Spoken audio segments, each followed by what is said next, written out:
terbangun dari perjalanan panjang sejarah dan budaya. Kota ini menjelma jadi metropolitan sibuk yang berdiri kokoh bertopang akar tradisinya.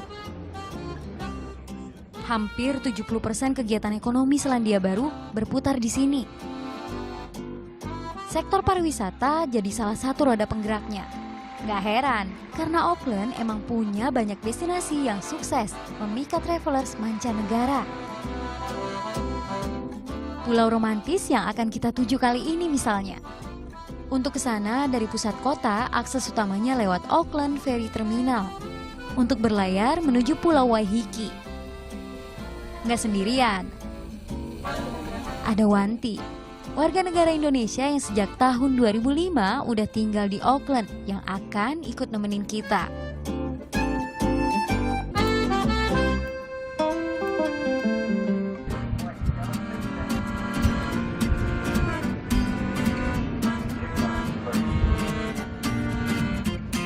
Selain ikut suami bekerja, di sini Wanti juga merintis bisnis wisata halal. Waiheke jadi salah satu destinasi di paket tripnya. Kapal berangkat dan mulai mengarungi Teluk Hauraki. Pemandangannya gak usah ditanya. Panorama alam cantik plus berbagai jenis kapal layar yang hilir mudik. Ini sebabnya Auckland punya julukan City of Sail.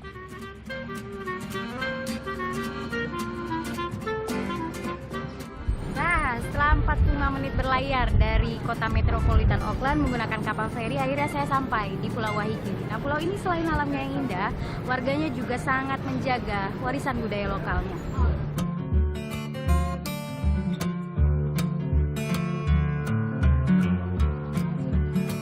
Sampai di Waiheke, sudah ada Bianca yang menyambut kita. Bianca adalah penduduk asli Maori.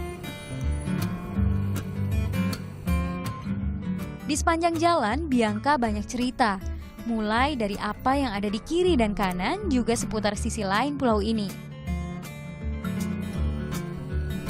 Penghuni awal kota Auckland sejatinya adalah pelaut Maori, baru menyusul orang-orang Polinesia setelahnya. Ini di antara jejak leluhur suku Maori, tersimpan abadi di bongkah-bongkah yang disebut Pounamu. Batu jenis ini cuma ada di Pulau Selatan Selandia Baru. Pounamu yang merupakan hadiah dari alam. Dalam kepercayaan suku Maori, Pounamu harus selalu jadi buah tangan istimewa untuk orang tercinta.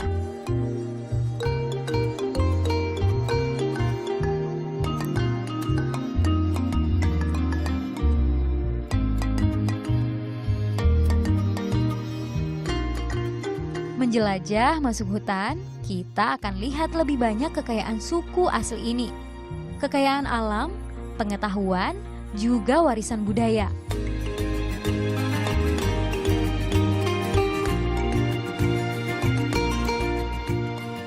Seperti alat-alat musik tradisional ini. Kayak bentuknya, cara memainkannya juga unik-unik. Ada yang dengan diputar cepat begini, purerehua namanya.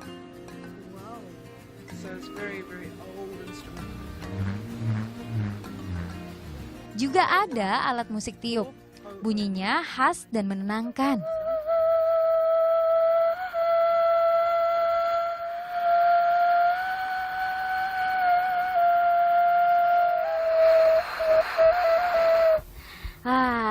Bunyinya ini kayak suling.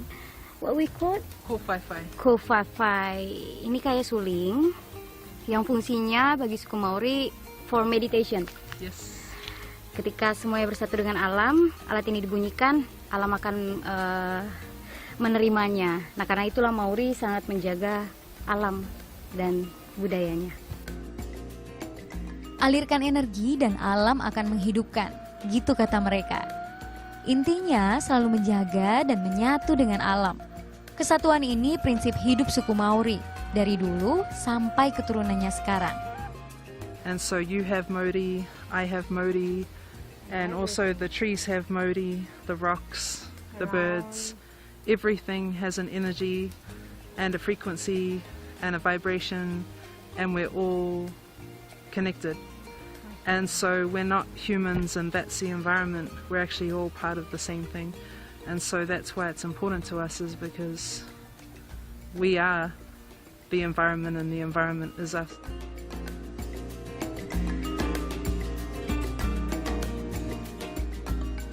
Mengenal budaya Maori jadi tambah banyak wawasan, juga menerbangkan ingatan pada sabda Rasulullah yang diriwayatkan dalam hadis Tirmizi. Sayangilah yang ada di bumi, niscaya semua yang ada di langit akan menyayangi kalian.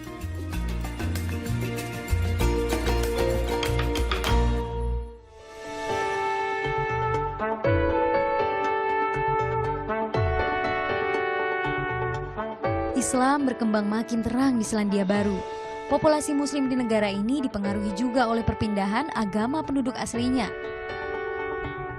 Dari total pemeluk Islam di Selandia Baru, sekitar 700 diantaranya adalah muslim Maori.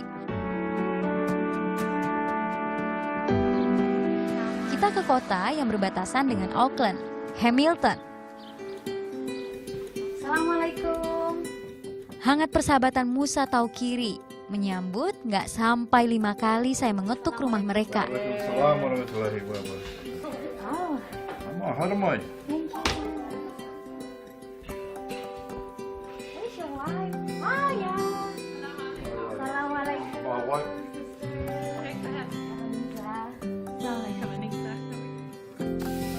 Bahkan keluarga ini udah nyiapin juga sajian istimewa.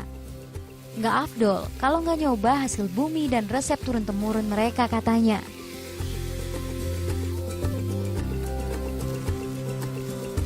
Sambil masak-masak, Musa cerita soal toleransi dan hidup sebagai muslim di sini, juga tentang kisah hijrahnya.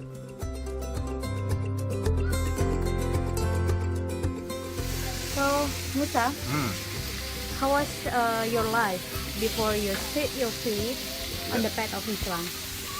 Well, my life, alhamdulillah, otherwise I wouldn't be here. But before, I suppose with I never really had a belief and never followed a belief.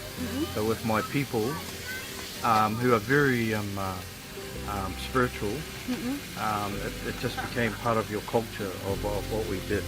I respect my people and what they believe in, but at the same time, I just didn't really understand what the religion was.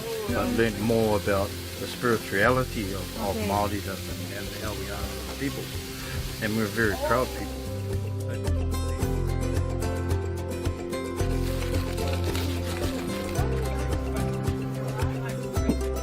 Musa adalah mu'alaf asli Maori, sementara istrinya Jodine Thomas warga Selandia Baru asal Eropa. Mereka dikaruniai 6 orang buah hati. الله أكبر الله أكبر أشهد أن لا إله إلا الله أشهد أن محمد رسول الله إلى الفلاح إلى الفلاح خمس صلاة الله أكبر لا إله إلا الله. Keluarga ini yakin dan merasakan Islam jadi penyempurna kehidupan. Musa dan Jodine pun bertekad menjaga hidayah ini sekuat-kuatnya.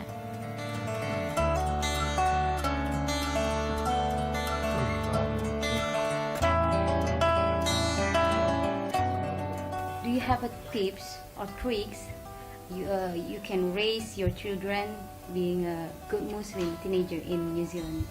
I think the first thing is just to bring them up to know who Allah is. And when they have that foundation, that will help them to decide, how they're going to live their lives. So that is first and foremost in following the methodology of Muhammad sallallahu alaihi wasallam and how he called to Islam. It's about keeping an open, honest relationship with your children, encouraging them to have good companions, leading by example, and that knowledge precedes action, so that they have, they know how to read. They should learn their deen and then and implement it thereafter, inshallah.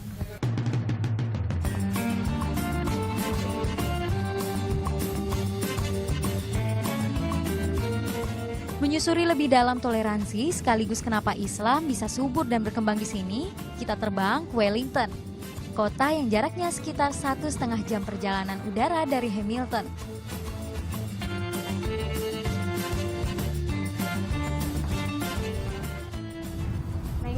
salah satu sekolah yang menjalankan proses akulturasi Islam dan juga Maori. Bagaimana mereka melakukannya?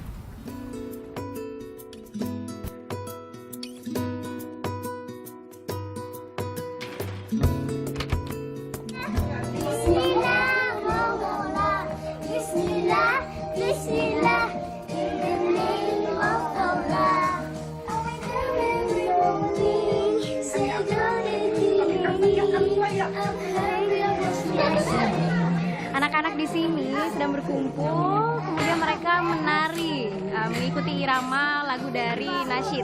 Judulnya Bismillah. Nah, lagu ini menarik karena mereka selain bisa memahami Islam lebih jauh, mereka juga bisa menikmati dengan cara sambil menari dan memahami Islam dengan cara yang berbeda dengan cara mereka. Yap, keberagaman sekaligus kebersamaan diperkenalkan lewat dunia anak-anak. Nyanyi lagu Islami seperti tadi, juga lagu-lagu dan tarian khas suku penghuni kepulauan ini. Seperti Samoa, juga Maori.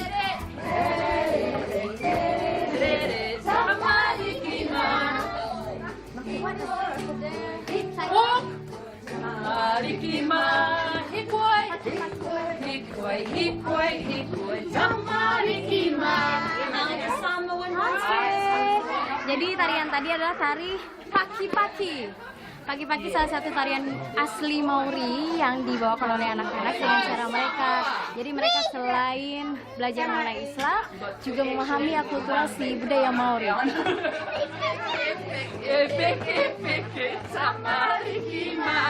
Madrasah jadi satu-satunya sekolah Islam di Selandia Baru.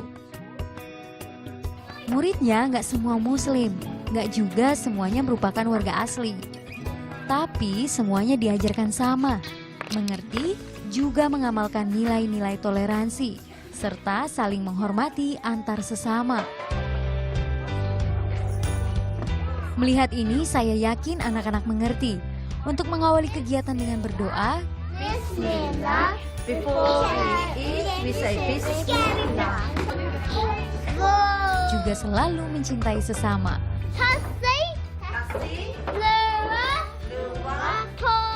Masih banyak pelita yang membuat Islam makin benderang di New Zealand.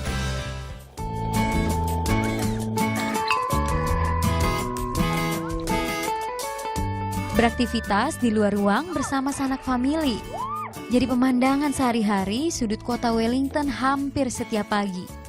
Menikmati udara terbuka diiringi lautan bait-bait seni sudah seperti sarapan wajib sebelum memulai hari.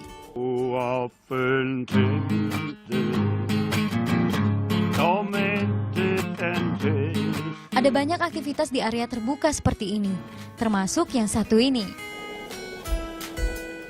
The Prophet Muhammad SAW also said that this will be the time where Shaitan is imprisoned and he cannot whisper to us.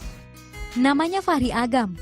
Remaja 20 tahun ini udah sering ngisi dakwah di acara-acara muslim di New Zealand, termasuk di forum resmi. To His Excellency the Prime Minister John Key, to the honorable guests, to the ethnic minister, and finally to my brothers and sisters in Islam, I greet you with an Islamic greeting. Assalamu alaikum wa rahmatullahi wa barakatuh. Semua nggak lain karena kepiawaiannya menyampaikan pesan damai Islam dengan bahasa universal. Karismatik dan bersahaja. Nggak banyak ya kan anak muda yang milih fokus berdakwah di jalan Allah.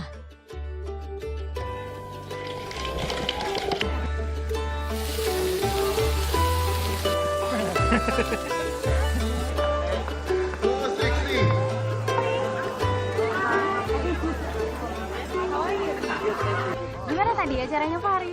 Alhamdulillah baik tapi ditekan. Oke. Padahal kamu jam terbangnya udah lumayan tinggi ya. Iya benar. Ayo Pak mau makan nanti kita bisa ngomong aja di sana. Oke. Ini banyak banget makanan Indonesia di sini ya. Meski namanya lagi terang bersinar di New Zealand, Fahri tetap ramah dan rendah hati. Sambil kita keliling, dia pun cerita pengalamannya. Soal alasan ketertarikan jadi mubalik muda sejak usia 8 tahun. juga tantangan sekaligus dukungan yang ia dapatkan.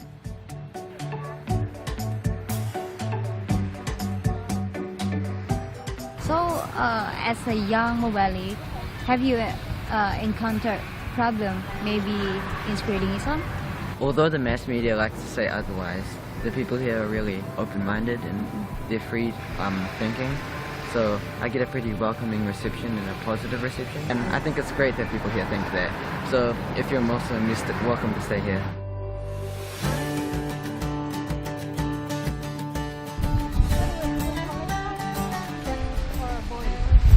Mixed schools, which have both boys and girls, similar to.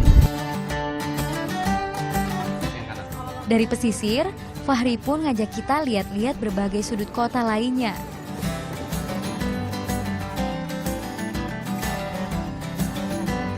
Keunikannya, sisi modernnya.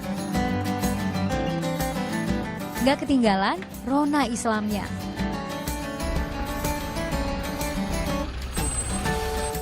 Misalnya di Newlands Community Center. Inilah rumah ibadah bagi umat Muslim Indonesia Wellington atau UMI dan imigran Muslim lainnya di Wellington.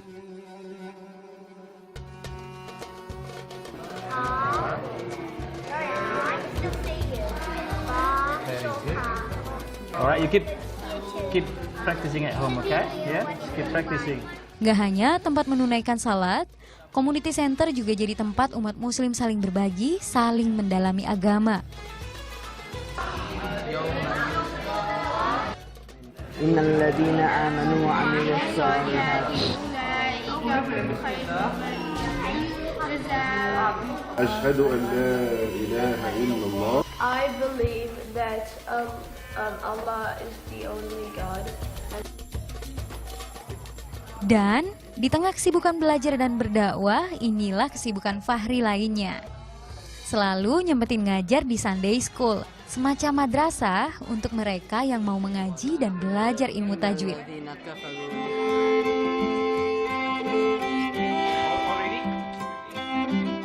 Perjalanan di Wellington membawa kesan mendalam buat saya, mulai dari inspirasi sosok mubalik muda bersahaja, saudara Muslim lainnya, juga warga Selandia Baru pada umumnya. Seperti diingetin lagi, soal keteguhan dan toleransi, juga tentang kekuatan dan keyakinan. Damai Islam akan makin luas tersebar. Hi, I'm Danish. I'm a Muslim and I live in Wellington, New Zealand. My name is Raid. My name is Haris. I'm a Muslim. And I am a Muslim. Assalamualaikum, I'm a New Zealander and I am a Muslim.